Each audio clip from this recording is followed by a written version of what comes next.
Hey everyone, welcome back to my workbench. So in case you're wondering why I'm posting more videos than usual, it's because I'm on vacation from my day job this week, so I have more time to work on controllers. So tonight we're going to be working on an IntelliVision controller. It's going to go out to Hawaii eventually. So this is a left-hand stick arcade style layout, not a purist layout.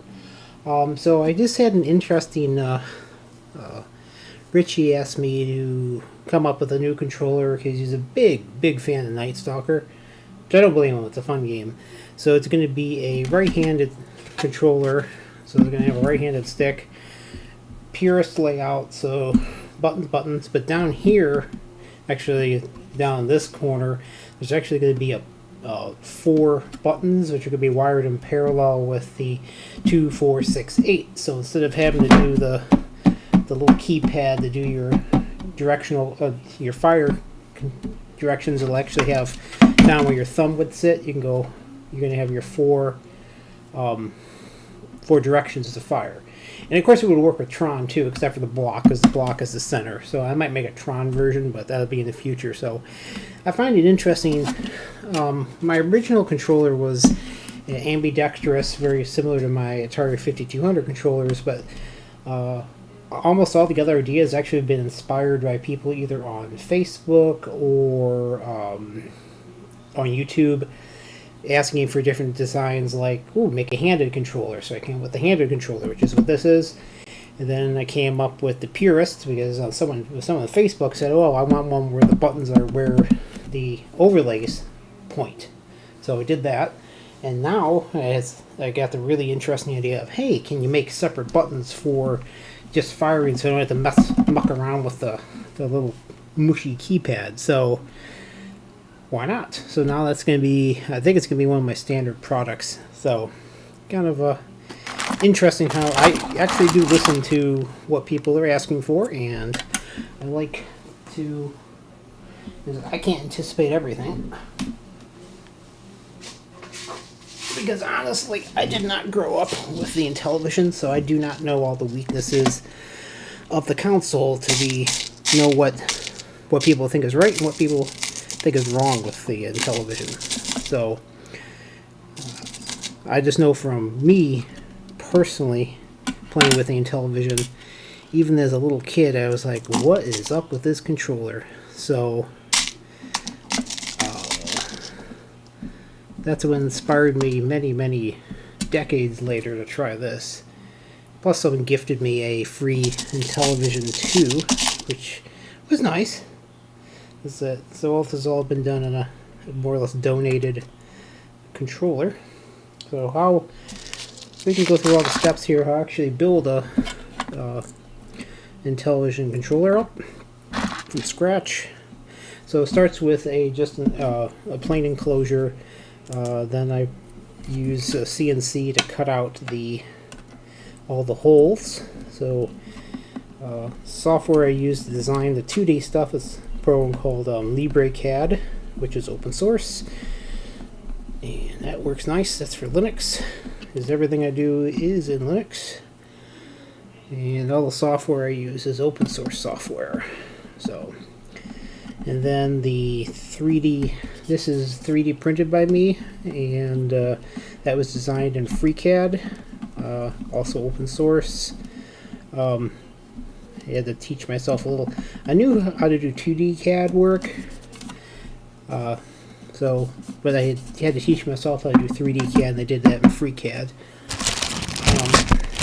So how this works is, what I do now is I put this is the overlay stopper, so you slide the overlay in from the top. It actually locks back in here, and dimensionally it's all exactly the same as the original IntelliVision controller. So the secret to getting this to work without using external AND gates, which is what you would need if you just want to use a single keypad, but unfortunately the problem with AND gates is you need to use external power to do it. So you either need to use like 3 AA batteries or external 5 volt to power up the AND gates. And this the problem is it's a powered gate. You can't do it with diodes, so it has to be a powered gate. So in electronics, there's different gates: OR, XOR, NOR, and NAND. It's just the logic behind it. So you take one of these keypads. I cut this notch out, and it's like, why did you cut that notch out? Well, the reason you do that is you get to, I'll feed it through this hole, and this will be the rows, the 4 rows, 1, 2, 3, 4, and then if you stack another keypad on top of it, you end up with the columns. So when you press it, the way the logic on the IntelliVision is, it won't know what the hell you mean if you're just pressing a column by a column by itself. So it'll kind of ignore the top keypad until you make the bottom switch on the keypad. So then you have a row and a column together. Then the IntelliVision is like, oh, you need number 4 or whatever. So this you kind of have to sneak in there a little bit. Cut a bigger notch, but that's alright. So now we have second keypad laid on top. Line that up real nice, like so. And I don't know where my bigger roller is. That's not matter right now. These actually stick together pretty well, even without the roller. So this gets 2 layers on top, and then I get a drill, a very fine bit drill. Yep. Yeah.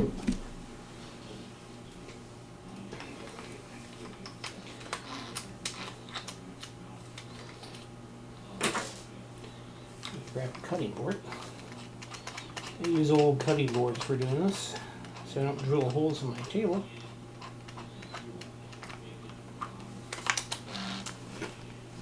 Cutting boards.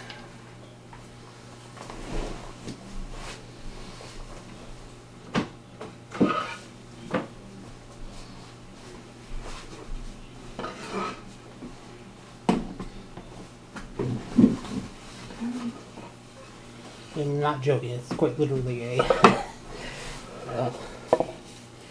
old bamboo cutting board. So there at the top, it's nice because the little groove for where the juices would go, I put the little stopper in there, so it'll damage it. And you just drill through from the back.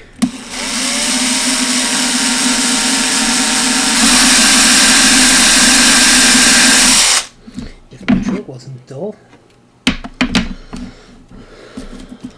Where are you? There you are. Is that a good size? Yeah, that's a good size too. What I can also use is a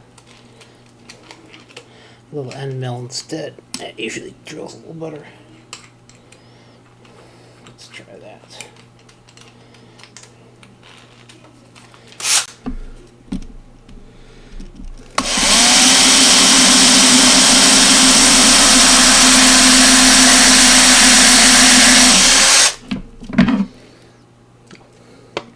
Went through so fast, I didn't even know. Okay.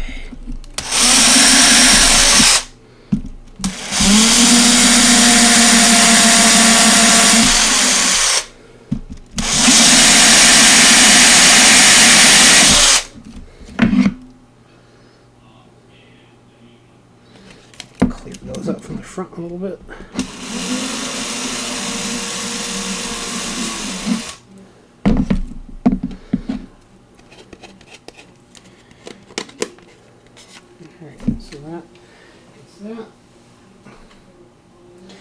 So now we have little holes there. Now I can go back in here and this is also, I designed this in FreeCAD. And this is dimensionally identical to the original overlay holder. Just basically screw this all together now. Oh, actually, this print doesn't have a relief on there. Well, we can cut one in.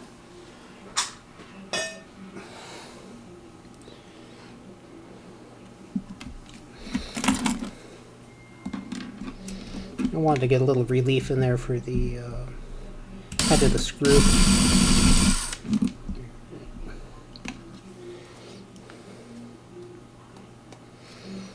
I took a little too much out of that one.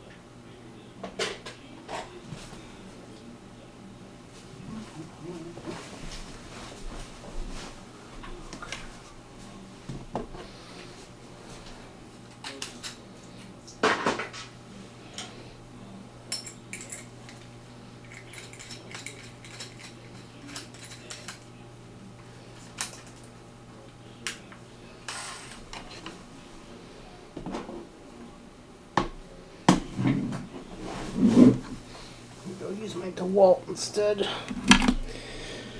Oh, see, this already has reliefs. Okay, I'll make sure my next print it already has these little chamfers there. Let's widen it out just a teeny bit more.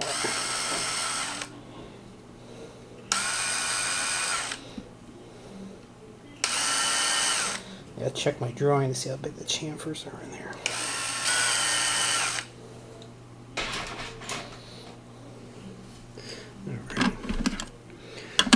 Notch goes top. I need to buy some screws soon. I like to do these screws by hand. When you do them by a drill, they tend to go a touch too fast.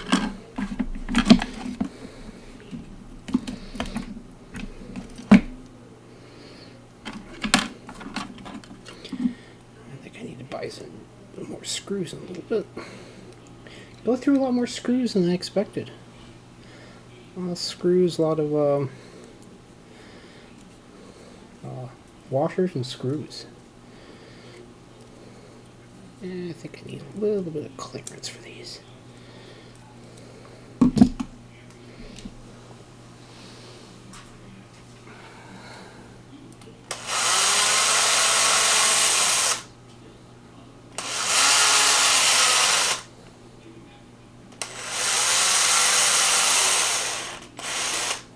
I note for myself the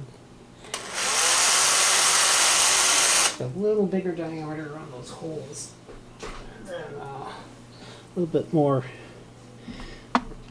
distance on the chamfer, so I don't have to worry about that.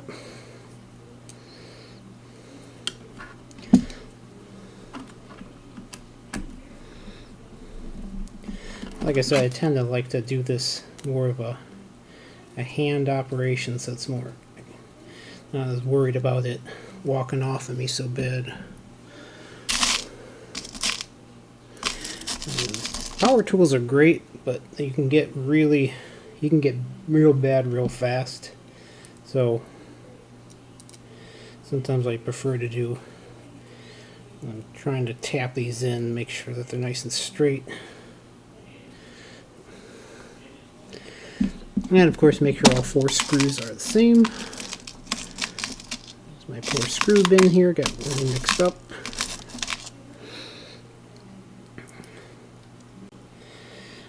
I like metric screws, but I tend to find it's a little easier to find regular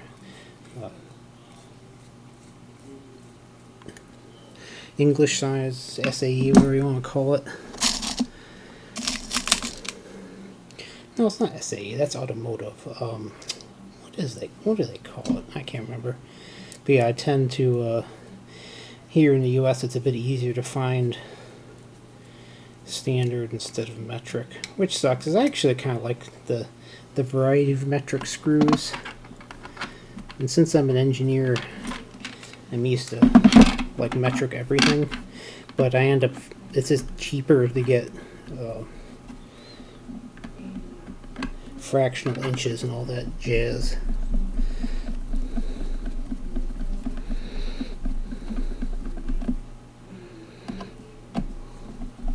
Like lug nuts in the car, you want to go all 4.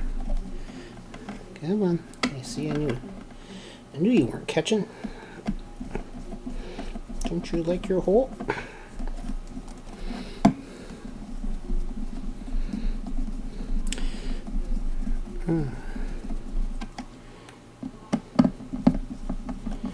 Saw Wicked for Good at the theater today. That was kind of cool. I always think I hate musicals until I actually go see them, and I was like, you know, musicals are fine. It was entertaining.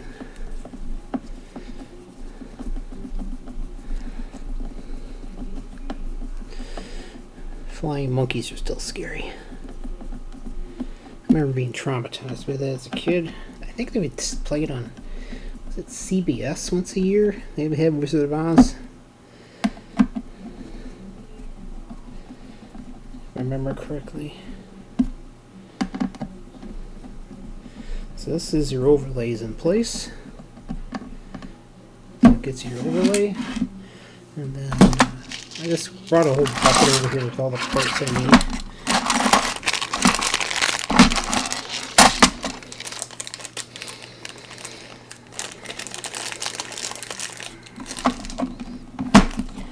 These are 30 millimeter Sanmon clones, not Haps. Haps are a lot deeper. Haps have a separate micro switch down bottom, and of course, being American, they're I think they're not. These are 30 millimeter, like 28, or a little less than 28, which fairly works out to be like an inch and an eighth or something weird dimension like that. Which I should measure that because I am about to make a. After I'm done with this batch of controllers, I'm going to go ahead and build up a Genesis controller, and I'm using the Hap controls, or the Hap style for that. So that should be interesting. Next up is the joystick. So what we end up doing is having to take off the entire original restrictor plate.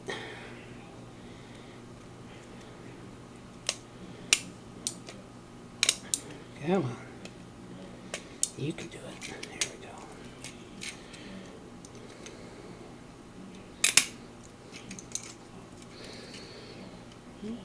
we go.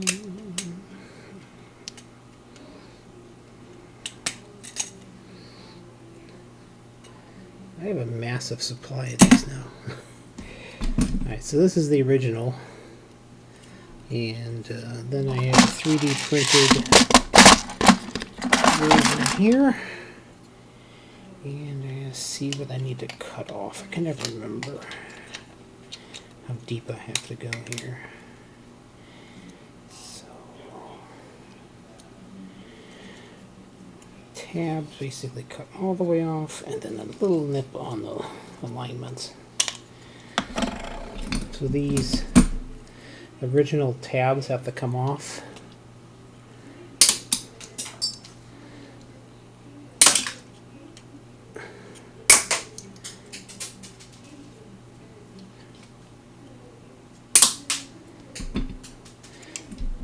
Our housekeeper just loves it.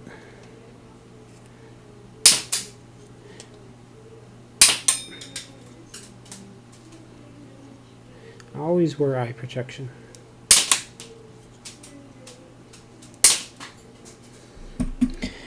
Alright.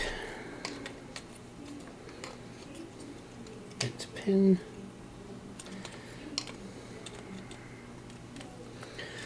And this little guy goes down on top.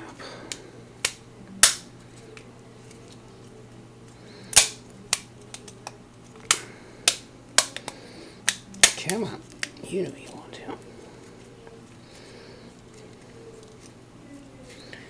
Make sure that nothing's sticking up. Making sure this is nice and flush with this Yeah, you can see the surface there, so that's nice and flush. And I forgot to turn my hot glue gun on. It's on there pretty well, but I like making sure the hot glue is in place. And I forgot my screws. Pause just a second and go grab some screws. Okay, so I grabbed some screws and I just finished. It's hard to talk and hot glue at the same time without burning yourself. So that's nice and together. Flip you over.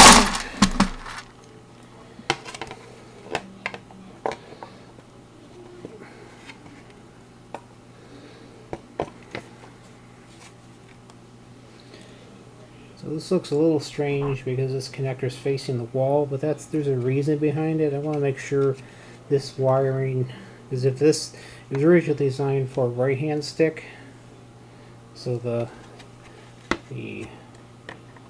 pins would be right there, but I prefer to keep it like this so I know which order the black common pin's still at the top. So it's just for me not going crazy.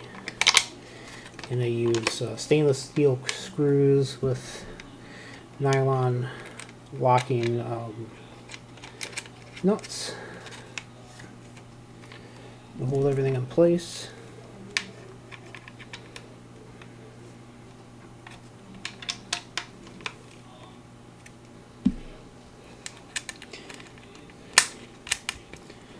Yes, these are standards, not metrics, because for some reason the metrics are expensive and hard to come by, whereas the standard are cheap and readily available in the US. I'm sure elsewhere in the world the opposite is true.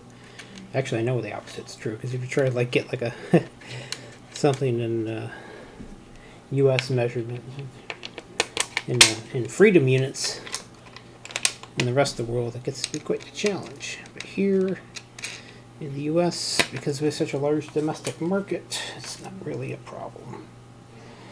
And here we are.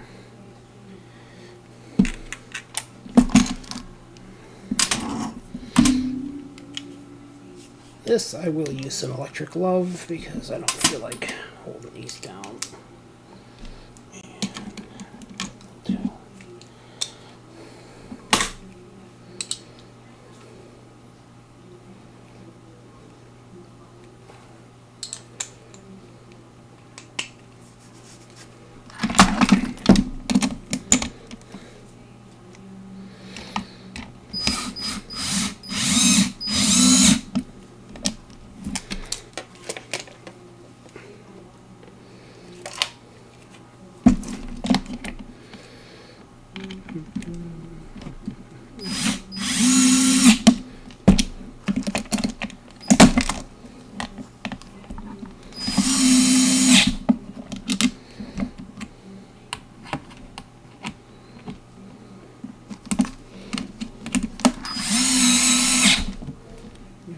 So that's it for mounting the hardware. I just remember when I put the joystick on, there's a FOD protection there, foreign object damage, little shield to protect it. And then I'll just do a little more tonight. How far are we into this thing? 23 minutes. All right.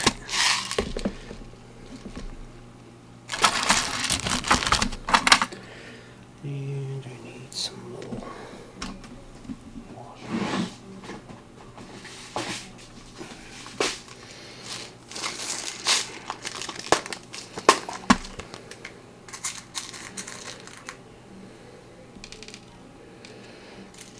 So what I do is I can't, or I've been having a heck of a time finding the right length self-tapping screws, so I ended up having to chop down the standard length to what I need. This is my trusty Crescent brand diagonal cutter.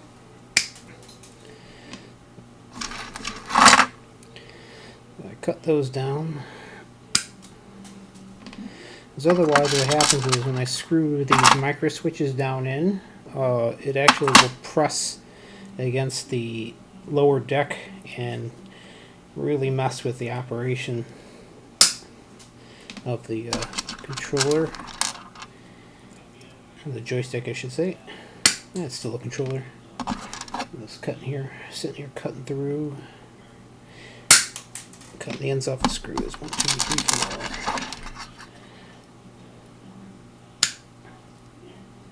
A little more.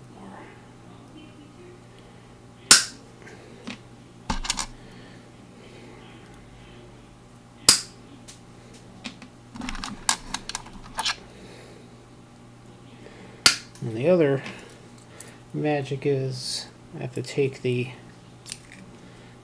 actuators off. Again with my trusty diagonal cutter.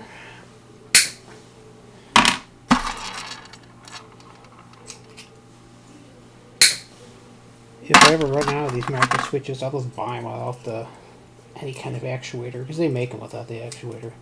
It'll save me a whole step here. So now these don't have actuators anymore.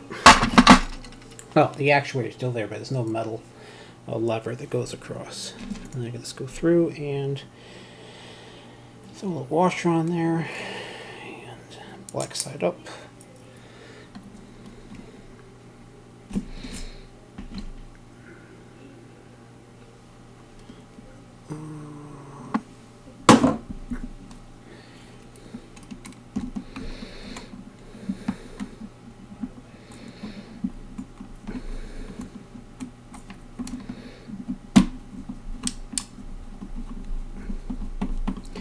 Again, this is something, oh jeez, Dave, it's backwards. Something I like to do by hand, just so I have better control over its placement.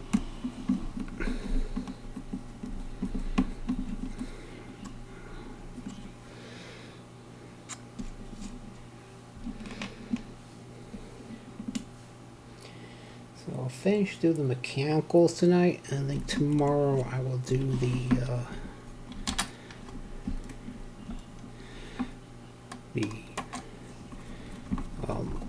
wiring. Let's see, where are you? There it is.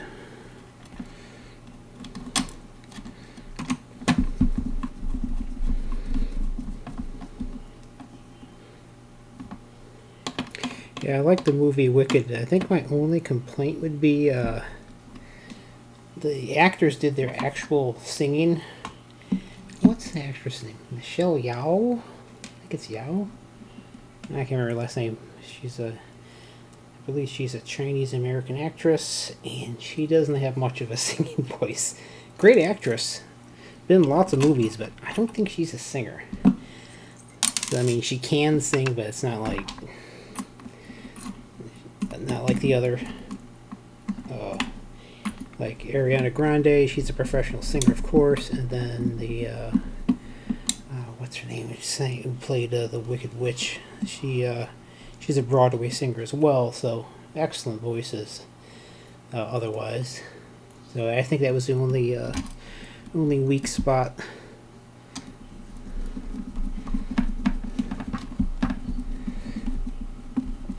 Other than that, it was pretty decent.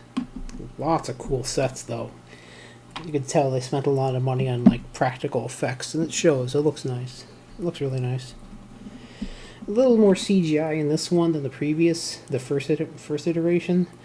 That one had a lot of neat sets to it. So I think the first one looked visually a little better, but this one had a lot of interesting plot to it. So yeah.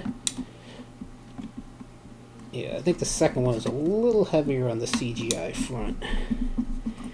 So, which always kind of takes me out a little bit when you have a little too much CGI going on. I prefer good old practical effects. They just hold up better in my opinion over the years. You know, you look at a movie like, say, like Indiana Jones, the first one, the Raiders of the Lost Ark, and how just it still looks good because everything was done with practical effects. Alright. So yeah, this guy is going to be an interesting little controller. The Night Stalker version. I'm thinking of doing a little special extra artwork on that one and make it a surprise for Richie when he gets it.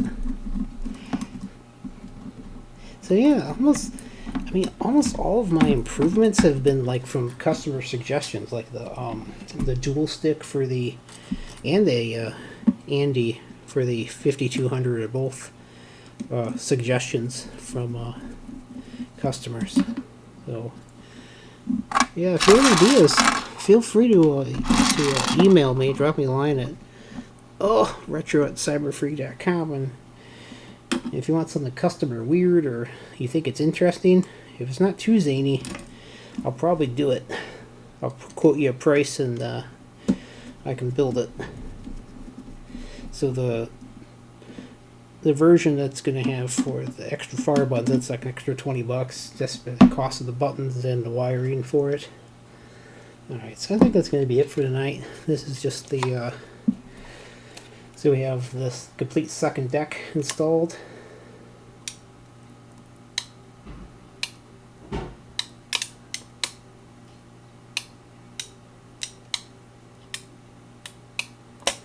Cool. Yeah, that looks pretty good.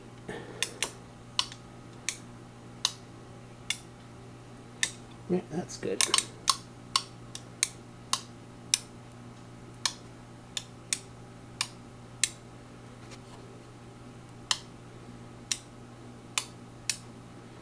Yeah, that sounds right. Excellent. Very good. That sounds good. Yeah, I could tell this by the sound of it.